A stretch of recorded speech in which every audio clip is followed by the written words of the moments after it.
Thank you, everyone. If you can take your seats.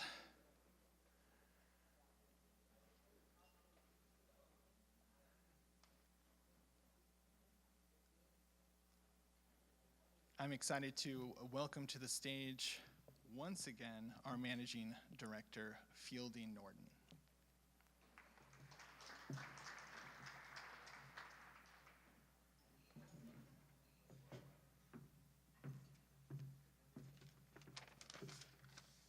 Thank you, Max, and good evening, everyone, and welcome. I wanted to share for those of you that weren't with us in the first part of this, that this afternoon was exactly how we wanted our first ever Innovation Day to start. We had founders, we had finalists pitching, testing their ideas in real time. We had mentors, investors, alumni, and partners asking questions to help them sharpen their stories. So, super successful session. And it was just great to have the community together, gathering around the belief that climate solutions don't solve themselves in a vacuum or on their own, but it takes partnership and it takes collaboration and support. So I want to thank the finalist teams for the clarity and ambition that you showed in the room today. Each of you is working on a different piece of the climate puzzle, whether it's climate, energy, resilience, but you're all doing something difficult, and that's to take an idea and really try to get through all of the different hurdles to get it out to the real world. And that is the spirit of the Wilkes Prize. It's not just about recognizing good ideas, it's about helping get the right ideas to figure out their next step and help them along the way. So I also wanted to thank the alumni and reviewers, the mentors, the investors, and campus partners who spent the afternoon in conversation with these founders. Lots of great questions and engagement, both informally and in the pitch sessions. One of the things that we are trying to build at the Wilkes Center is a stronger innovation system around climate, and one that connects science and policy with entrepreneurship and policy and capital and implementation. So days like today is what we're trying to do more of through the Wilkes Center and the Wilkes Prize. So this evening gives us a chance to step back a little bit from the smaller picture or the detailed picture and individual pictures and look at the bigger picture. In a few moments, we'll hear from President Taylor Randall, and then after that, we'll have a conversation that with folks that'll be up here, Jefferson Moss, Jared Campbell, and Katie Macc on climate innovation and funding and what it takes to help promising solutions cross the chasm from potential to impact. And then tomorrow, as a preview, that conversation continues or even broadens again and further at the Wilkes Climate Summit. The summit brings together climate scholars, policymakers, investors, philanthropists, NGOs, students, and entrepreneurs, and it gives this work that we're doing an even broader forum. So tonight sits at an important hinge point. We have just spent the afternoon really close to the work, and then close to the questions that matter. Tomorrow, we'll place those questions in the broader context, civically, scientifically, economically. So it's especially fitting, and I'm delighted that President Randall's with us this evening. As the University of Utah's 17th president, he has emphasized the university's role in delivering societal impact. And that ambition is very much at the heart of what brings us here together tonight.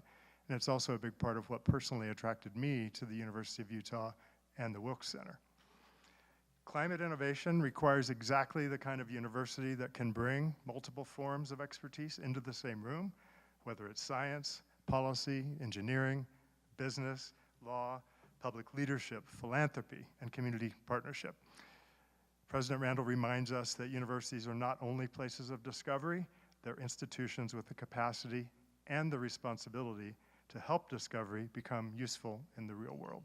So with that, please join me in welcoming the President Randall of the University of Utah.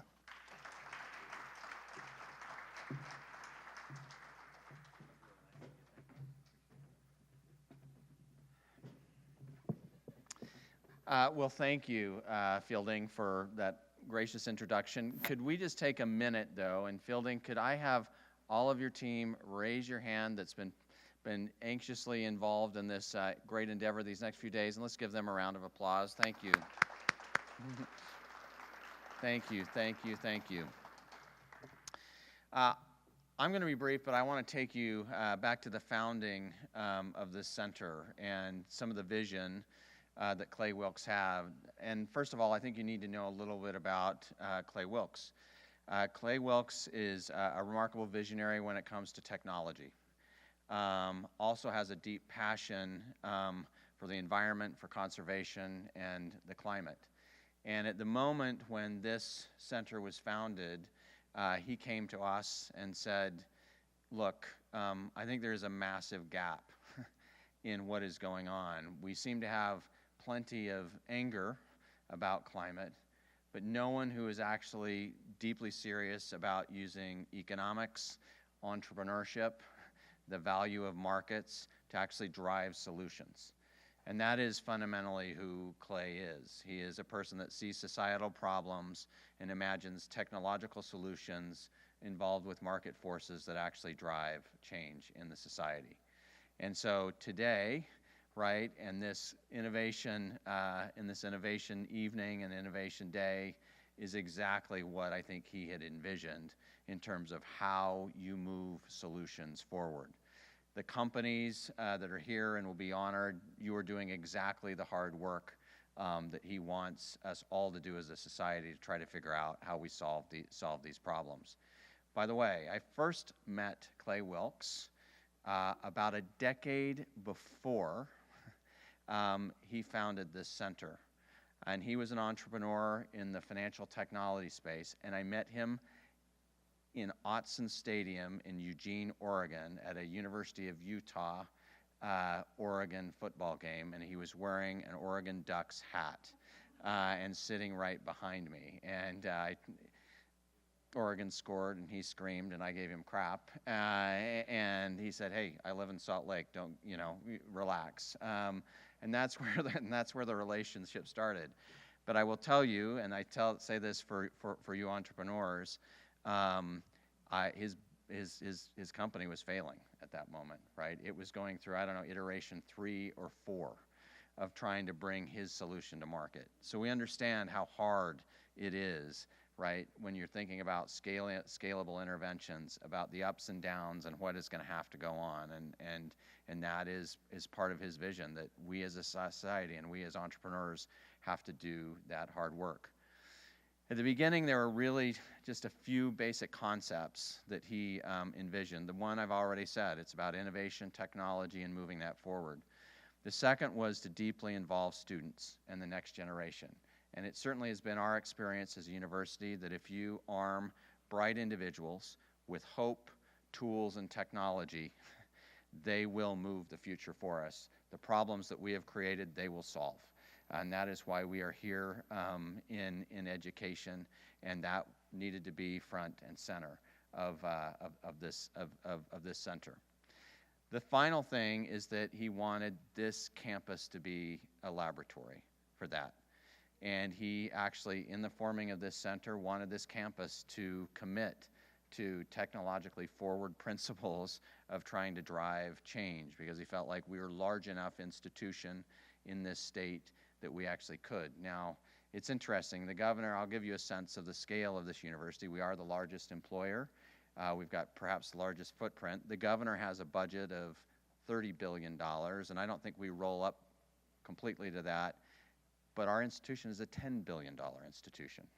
So if you take that, right, and there's certainly more entities that roll up, we're about a quarter, right, in terms of revenues of the state. So we have the ability, right, in smart ways to make things happen. We're dedicated, right, and we have seen as we have grown, we've grown about 63% over the past 4 years. In that same time, you've seen actually a reduction of energy use, even though you've seen that growth. So we are dedicated on this campus to making sure that our growth and our success is actually also quite responsible. Anyway, I'm going to end and just say thank you to all of you, to your dedication, to dedication of actually trying to make positive change in this world. Again, Clay at the time was concerned that the politicalization of this issue had grown too broad, and he said, if we can just focus on solutions and technology and how this can actually help human thriving, let's get rid of all the rhetoric and let's get real about solving scalable problems. Thank you all for taking that vision forward. Appreciate you.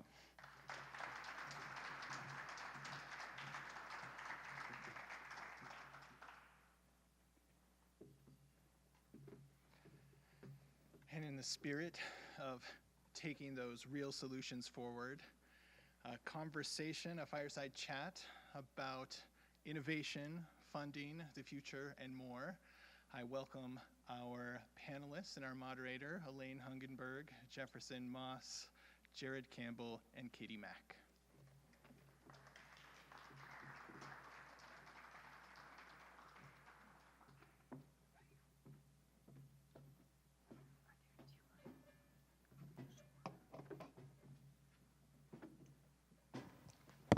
Good evening. Hi, everybody.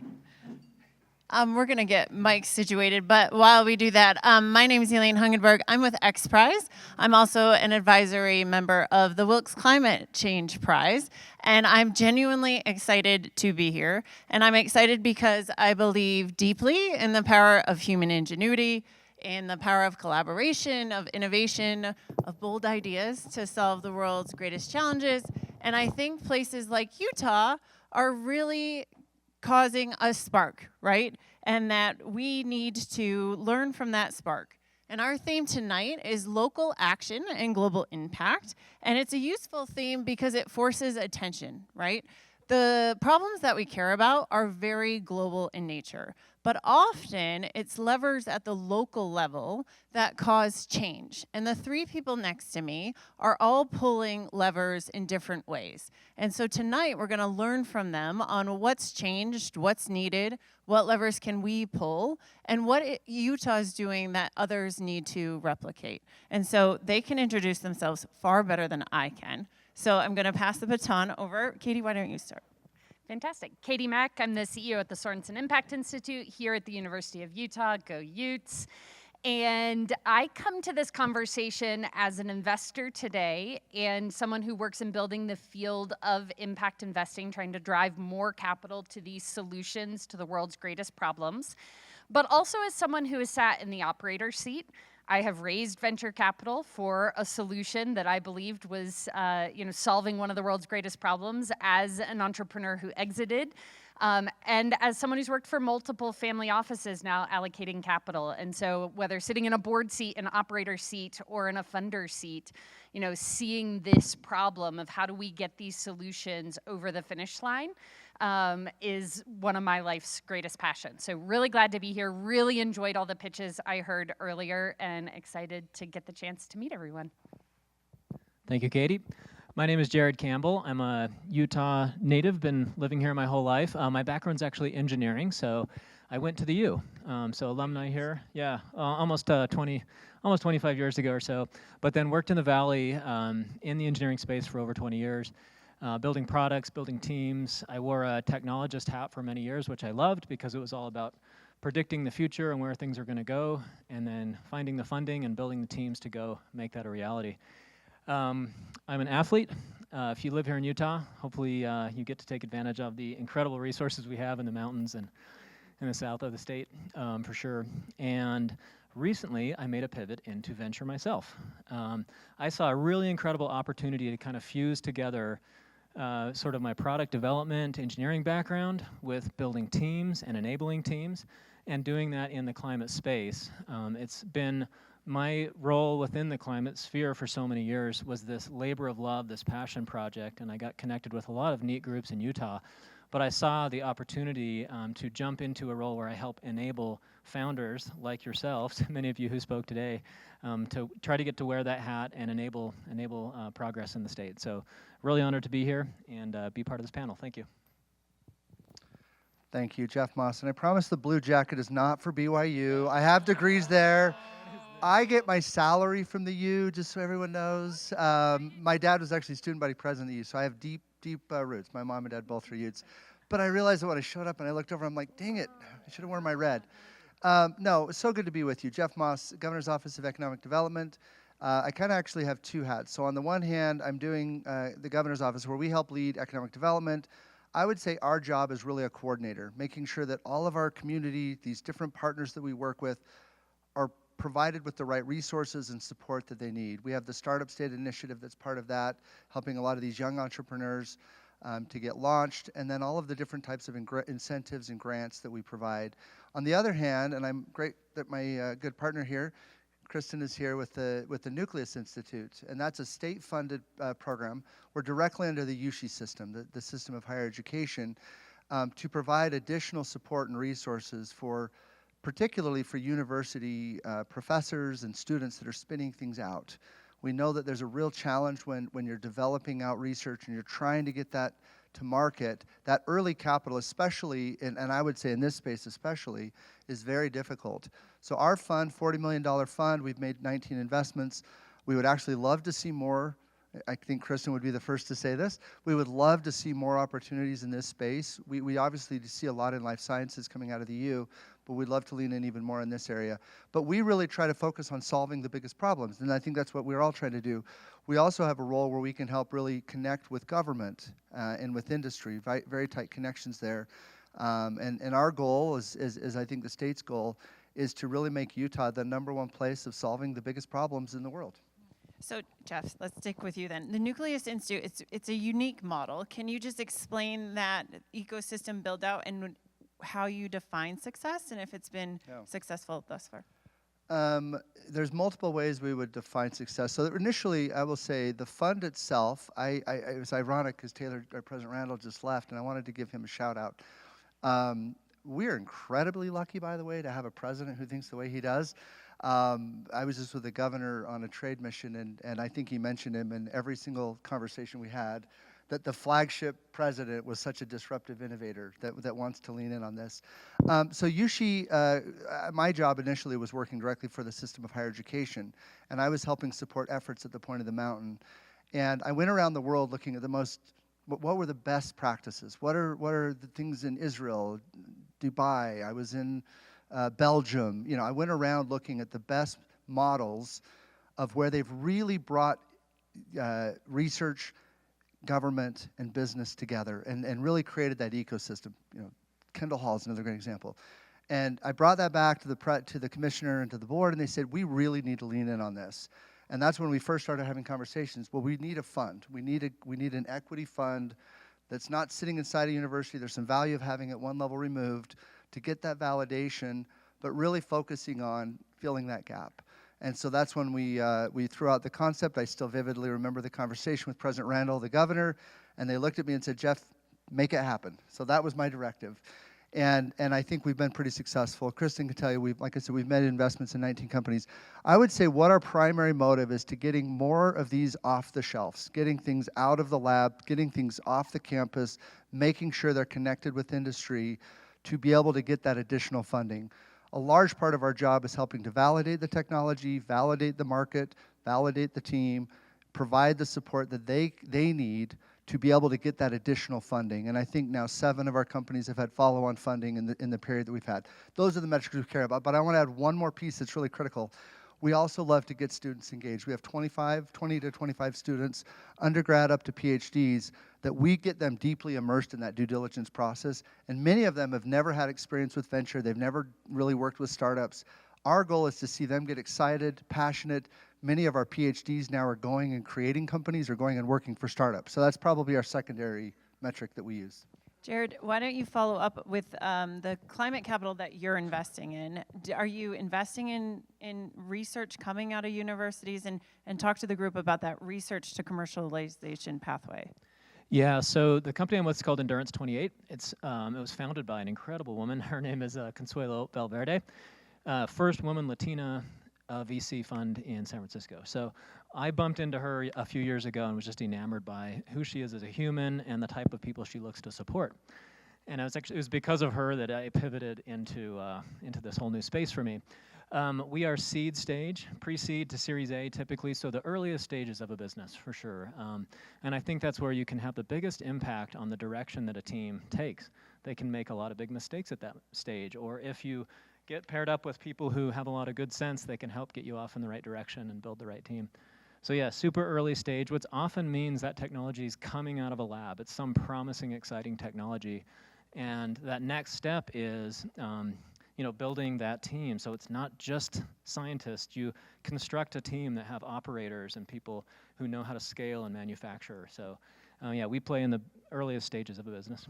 Fun fact about Jared. Who here knows what the Barclay is? Anybody?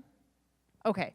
I did not know until prepping for this panel, but I have some stats. Are you ready? So it's an ultra marathon. It's absurd. It's 100+ miles. It has massive elevation gain, has almost no marked trails, gives runners very little sleep, and historically has an incredibly low finish rate, with many years not even having a finisher.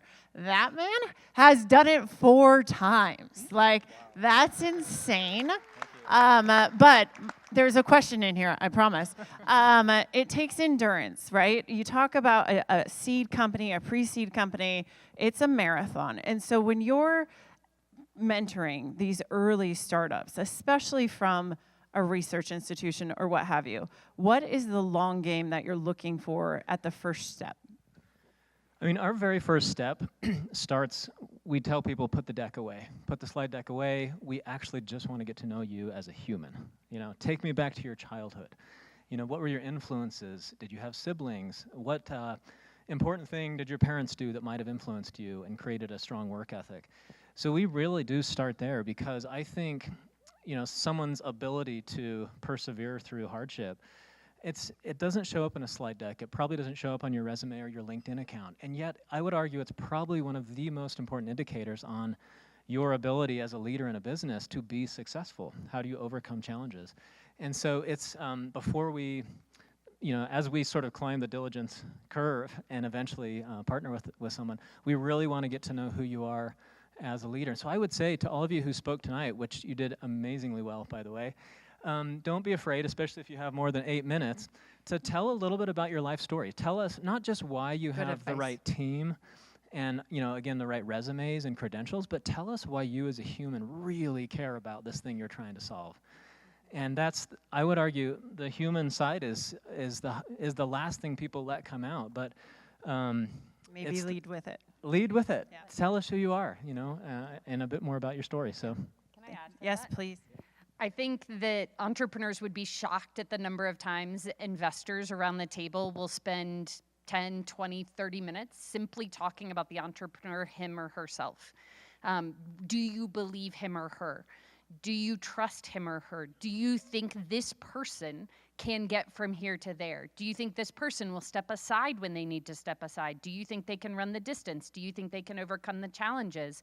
And the number of times a deal gets killed in diligence because someone says, you know what, I actually don't think the entrepreneur cares about his or her solution, right? And the number of times that something will go forward saying, the sales numbers are soft and I'm not sure about this, but that entrepreneur, I would follow him or her anywhere. And that'll make it all the way through diligence, right? And so I would just double, triple, quadruple tap on that. Lead with yourself, get to know people, and your best investors will want to know you. If folks don't want to know you, maybe they're not the right early stage investor. Katie, Jeff was talking, no, that was excellent. Jeff was talking about students, and you were just telling me before this panel that the Sorenson Institute is mentoring up students. Do you want to tell the audience about that? Absolutely, yeah. Our work takes a bunch of different forms, but one side of it, very similar to how Nucleus trains students, we do direct early stage investments, seed and pre-seed, sometimes very early A investments in impact-oriented companies. And while my 4 investors who work on that team work on those deals, we mentor and apprentice students in the trade of impact investing. And we consider it an apprenticeship. They work side by side with investors in every phase of a deal, from sourcing to due diligence to writing memos, and then finally do the presentations at investment committee themselves. And so just like President Randall was talking about, just like Jefferson Moss talked about, right? We really believe in the power of the next generation to lead us into a new era, and are investing an incredible amount of our time and energy in that. And oftentimes folks will say, wow, that's so great, cheap labor, and all those college students. And I will tell you here and now, and anyone who trains college students will tell you, it takes twice as long and 3 times as much money to do deals while you train college students as it does to simply do them without training college students, but it's worth it. We believe in the next generation. I love that. All right, let's bring it back up to the high level view. A lot has changed in climate. What was true 5 years ago might not be true today. What was needed 5 years ago might not be needed today. And I want this question answered by all of you. But Jeff, we'll start with you. What have you seen has been the greatest change 5 years ago to today, whether that's in innovation or capital or, don't yell at, or the policy or the lack thereof? Anything you want to talk about that's actually infiltrating and making a moment in climate? Yeah, well, when I think about the innovation that's happened, I would give a couple things. One, and I'm going to give a shout out to my colleague here, my former colleague, Tim Hawks. Incredible, I know he's a Wilkes Partner fellow, I think is what you're called. Is that what you are? Whatever he is, he's an amazing person. No, we have legislators who've really been leaning in when you bring up the policy side and have kind of taken away some of the stigma. And I think that's critical. I think as you get to the data, when you talk about the innovation, when you talk about the research, getting that at the core is critical. Because yes, as soon as it gets to a legislative body or at the federal level, then the politics start to come in. So the more that we do on the front end, and I am so grateful, again, with Tim, he leaned on air quality very aggressively. He leaned in on water was one of his primary things. And he made it okay to talk about that. And I would say the same thing with our Senator Curtis. He took a beating when he first started talking about this. But when he talked about it through the lens of, we need innovation, I mean, energy. There has never been a bigger time ever, in my opinion, that we've needed all of the above, but specifically leaning in on geothermal. I mean, FERVO, what we've got going on, nuclear. I know there's some stigma around some of those things. We absolutely are going to need all of the above. And I'm so grateful that there's people that are willing to lean in and take a little bit of that to help change that narrative. In terms of what we're seeing in our fund, and I would even add what we're building out at the point, we're creating a thing called Convergence Hall. We're trying to bring more of those discussions together. I think one of the challenges you have is there's incredible research that's happening, great things. You've got the policy, unless you've got people like Tim that really span both of those, they're really removed from a lot of that research. And then you've got entrepreneurs. And they all work with very different incentive structures. You think about the incentive of a researcher, they're typically thinking in terms of grants, they're thinking of semesters. You know, these grants are taking years. You've got policymakers who are thinking in terms of legislative sessions or congressional sessions, next re-election. And then you've got businesses that are moving very fast. And trying to get all of them to speak the same language is really tough. And that's really what we're trying to accomplish with Convergence Hall, is trying to get more of them in a room, kind of like the MIT Media Labs. If you've been out there, they do an incredible job of really bringing all the people together and say, how do we solve this? Whether that be a policy change, or what I'm really excited about is what are the new technologies of the future? And I'll just give one random example that somebody we just were with today. He's trying to figure out how to help save the Great Salt Lake, right? Everybody's concerned about the lake. He's working on some things around hemp, that they're using some new technologies on how to make hemp more commercially viable, with the idea that if we have more people growing hemp, that's less alfalfa, that's less water that's being pulled from the lake. Those are the kind of innovative solutions that I love to see, and I think there's a lot of ideas around that. Yeah, I would say the conversation has definitely changed. Fundraising is never easy. In fact, it's often, you know, the first significant funding that you raise that's often the hardest. I just think the conversation, there's very little investing done for environmental reasons exclusively. It has to be a story that's told through the economic side of things. How you're going to solve a supply chain problem, a manufacturing problem, some pressing industrial issue that we face right now. And I would argue the optimist in me can see this in a good light. It's sort of forcing founders at this stage to shift that part of their brain on, flip it on and say, how am I going to let me reevaluate what I'm doing through the lens of the economic inevitability that it will bring. And I think that's a really good thing, because it sort of sharpens the business case, which sometimes can get lost. If you are a scientist doing science for science sake, you might not really have that solid story about how your product or your solution is going to scale. So I think the current narrative is forcing people to really think through that up front, hopefully assemble a team and have a real plan for how they're going to scale, the product or service that they're building. I'll be brief, but I have one headwind and two tailwinds in the last 5 years that I think have dramatically changed. And the first, I'll go with the headwind, bad news first.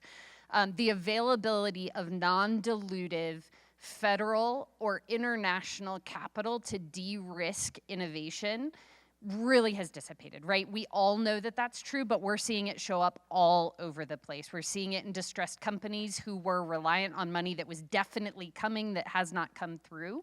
I think that's a real headwind in the space. I think that any space that relies heavily on research and innovation needs very, very early stage non-dilutive capital. And when it's disappearing fast like it is today, that's a real headwind in the space. But the second two, I think, are tailwinds. And the second is a market force.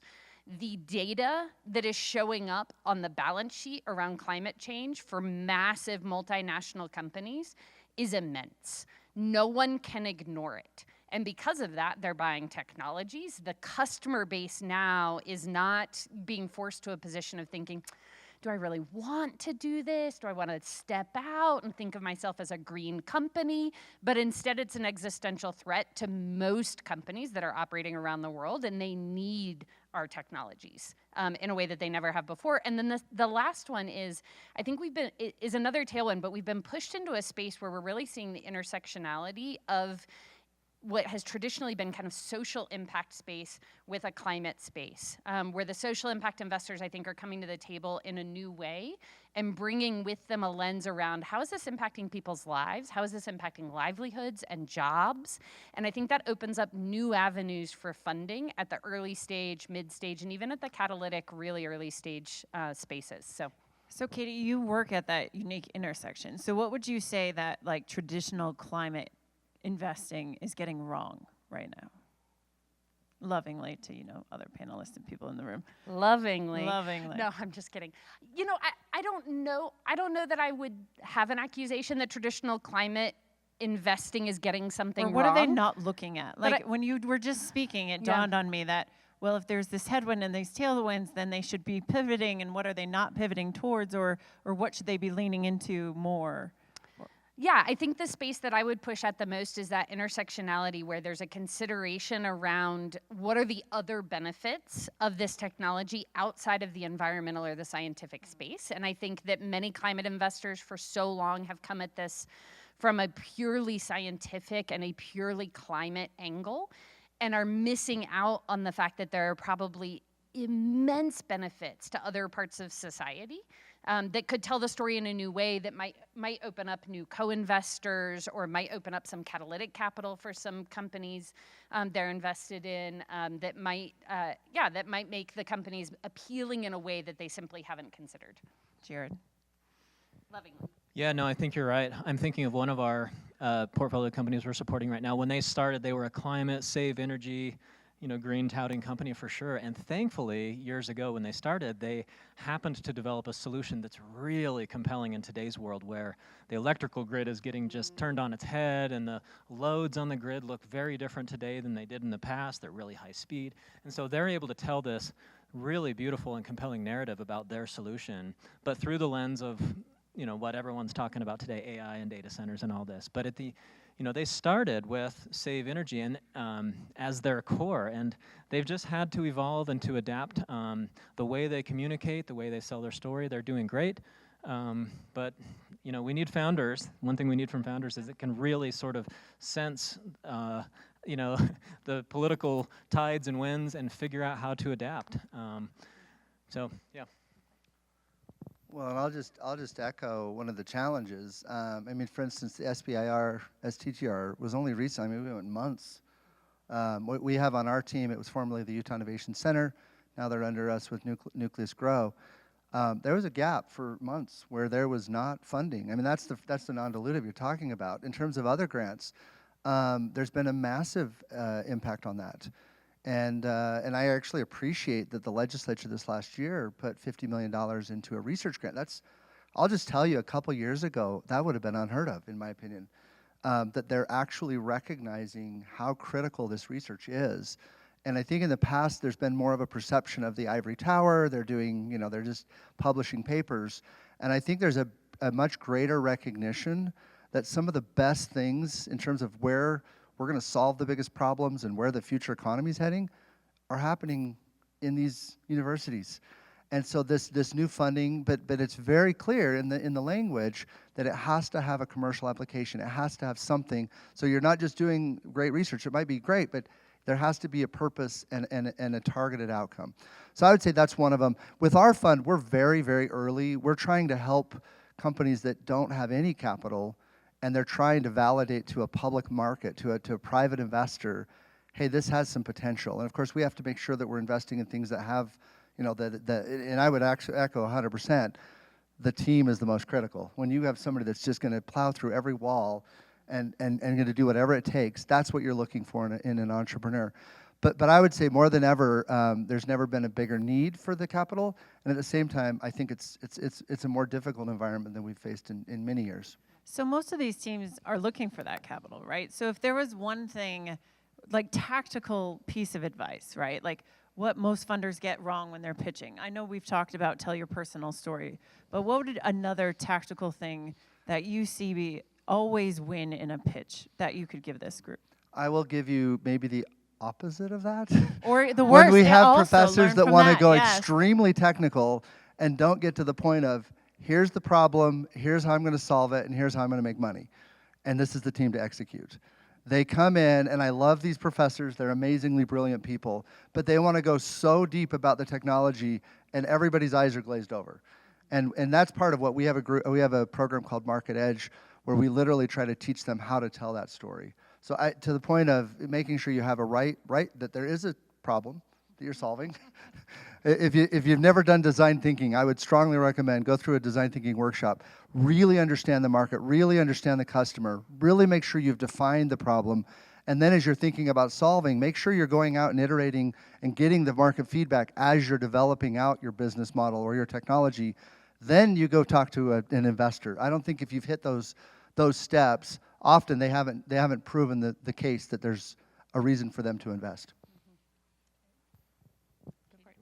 You looked eager. I'm eager. I'm always eager. I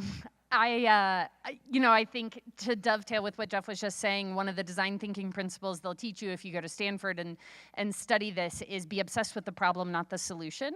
And I would say that my biggest no is to come into a pitch telling me all about your solution. You know, the pithy way that it gets said is you don't sell shoes, you sell comfortable feet, right? You sell a solution to a problem that people have. You don't sell the item itself, right? And so when I see founders go wrong in a pitch, they're very obsessed with their solution, very obsessed with then their technology or what it can do, et cetera, rather than obsessed with the problem, obsessed with the customer, right? What problem does the customer have, and who will pay for it, and why will that customer pay for it? And the last thing I would say is that most founders I know are too optimistic about whether customers will actually pay for this or not. They think the problem is bigger for their customer than it actually is. So when we get down to brass tacks and we call the potential customers, we find out, it's interesting if it were free. So stay there with customer acquisition. Sure. So what is the biggest piece of advice that they need to show or have in their back pocket for that first customer base, for an offtake, or even a pilot program? What would be your biggest piece of advice for them?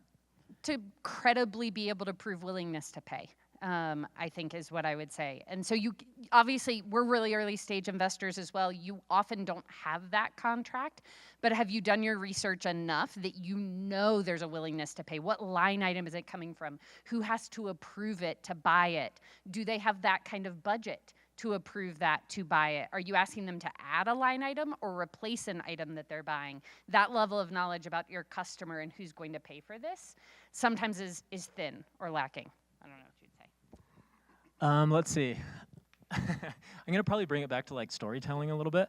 I think almost the smarter you are, the more experience you have, the more of a betrayal it feels to try to simplify a message. And yet, That's a really good point.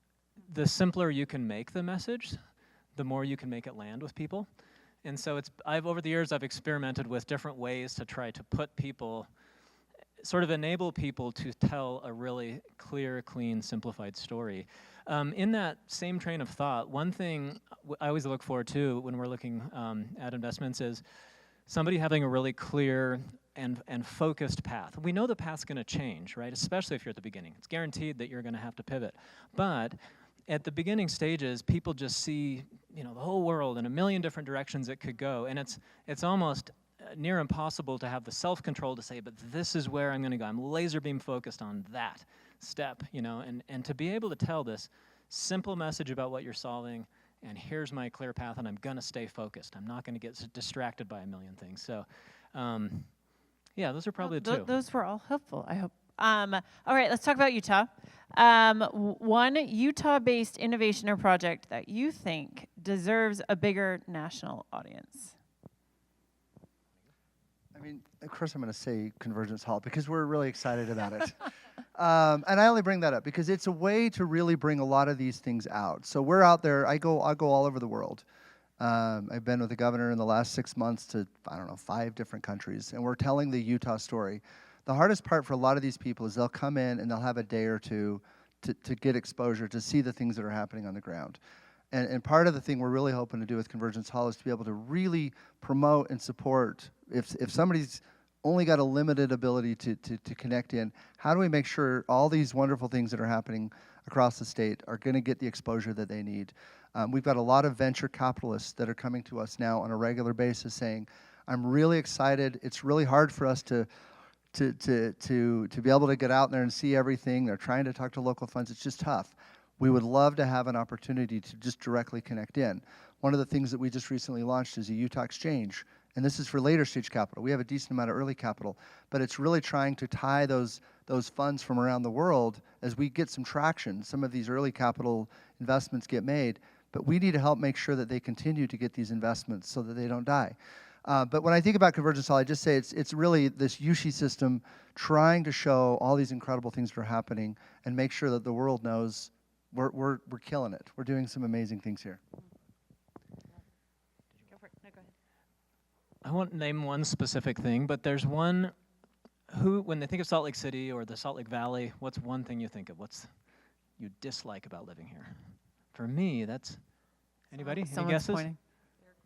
Air quality.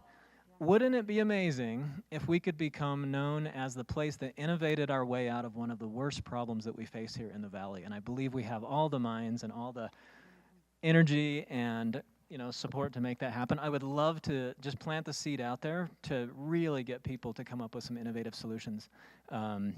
It's definitely not, there's no panacea, there's no one size fits all. I think you got to come at it from a lot of different angles, but it's a topic within the environmental umbrella that I'm extremely passionate about. Are you seeing pitches for it? Companies? Not really.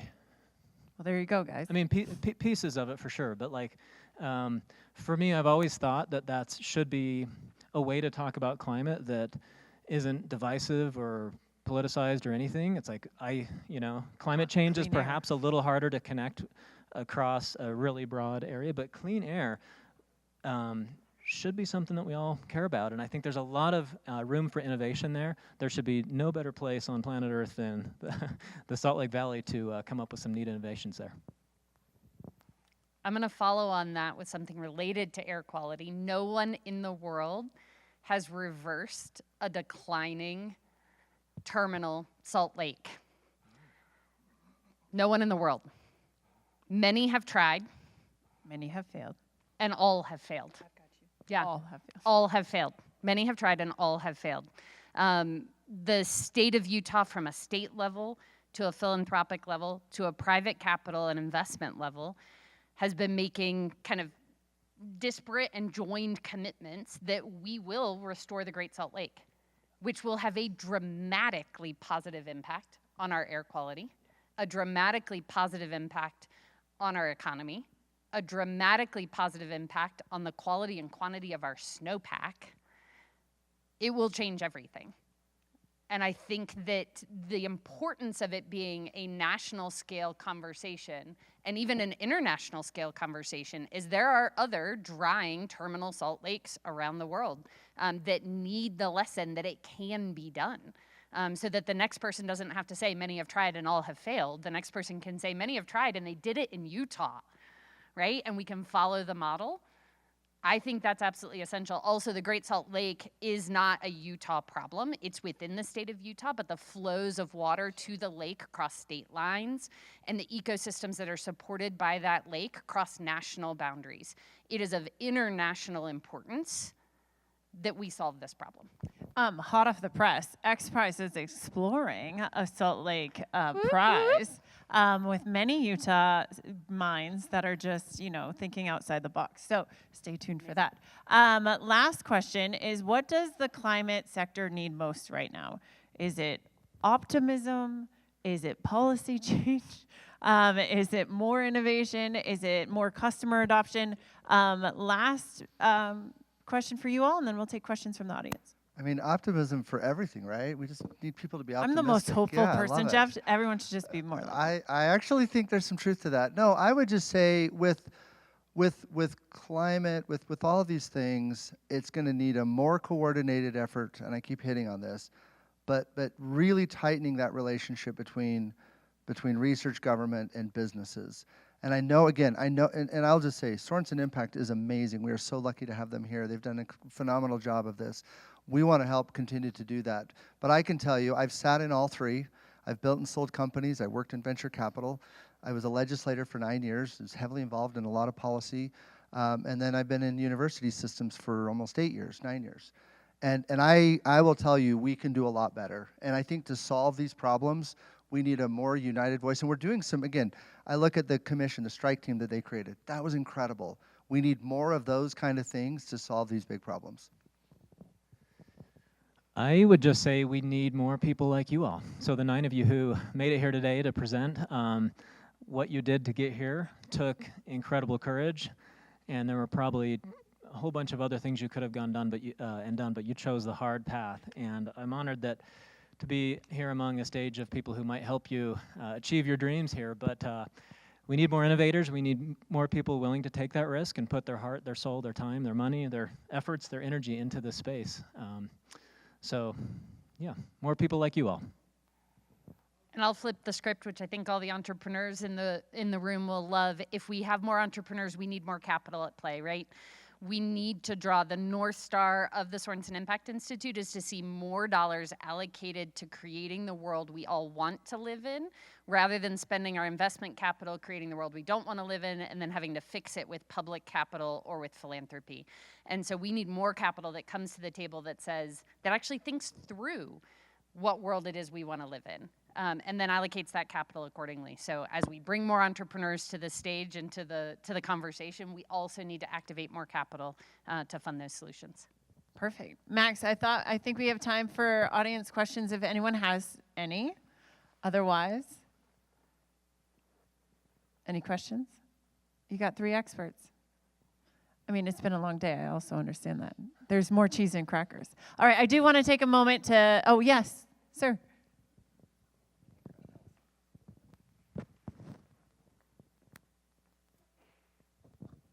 Hi, Max here. Yeah, thanks for the great panel.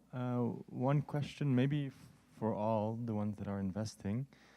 As an investor, why make fewer selective bets and not more smaller ticket size bets, and then let power law decide which outcomes win? I'll speak to the technical side of that. So depending on the size of your fund, you want to make as many bets as possible to disperse the risk, and as few bets as you have to make to get into the deals you want to get into. So oftentimes deal size and round size determine what ticket size you have to come to the table with in order to participate in a round. And so in the funds that we manage, we're always balancing wanting to disperse the risk across a lot of different companies and wanting to make sure that our ticket size is meaningful enough that we don't get swept off the cap table before the close of a round because they can close the round with fewer investors. So that's a technical answer, but yeah, I mean, I think it's kind of a fun strategy thing. Endurance 28, where I'm at, some entities do kind of the spray and pray. Tons of, throw dollars in lots of directions. Y Combinator, sure. Throw dollars in a lot of directions, but there's a bandwidth thing. you only have so many resources to work with the founders. We're kind of at the other end of the spectrum, so we put a lot of thought into every investment that we make, every team we partner with, and that's because they're like family. I mean, we get so connected with these teams and invested in helping them be successful. That's just the strategy we choose, is to be really connected and help them in many ways, whether it's IP construction and how they hire people, connecting them with other investors, constructing boards. I mean, there's so many ways that you can help at the early stage of a business that we choose to be on the end where we can only make so many bets because we choose to be very engaged with the founders. And I think it's a recipe that works for us. Yeah, and I would say our mandate's a little different. And I was in venture for a while, and you really do want to make concentrated investments. You want to make sure you have to. You've got to be able to go big on the ones that you have the most conviction on. Our mandate really, more than anything, is to get more of these things that are sitting in a university that are really fledgling, and to get them first thinking about, I want to go and make this a real business. And so for us, we only do $250,000 checks, and we'll do follow-on, but we do that intentionally. We've had many discussions, and Kristen can tell you this, many discussions, because our fund is all made up of people that are very successful venture capitalists. And they'll say, we need to go a lot bigger on this one or go bigger on that one. Our goal is to help as many of those opportunities, some of them which we may not think that might not be the biggest success, but we know it's really important that we get that launched and get it out there. And so we do have a little different mindset, although I will say, obviously, we'll do follow-ons. We want to continue to support those that get additional traction. But more than anything, what we measured is how many things are actually getting commercialized. Beautiful. Well, thank you all. Special thank you to our panelists. Thank you to the Wilkes Center, Macc, Kyla, Fid, everyone who put so much work into today. I'm excited about the alumni launch. I'm excited about tomorrow. And Fid, did you want to say any last words? Yes, wonderful. One round of applause for our panelists. Thank you.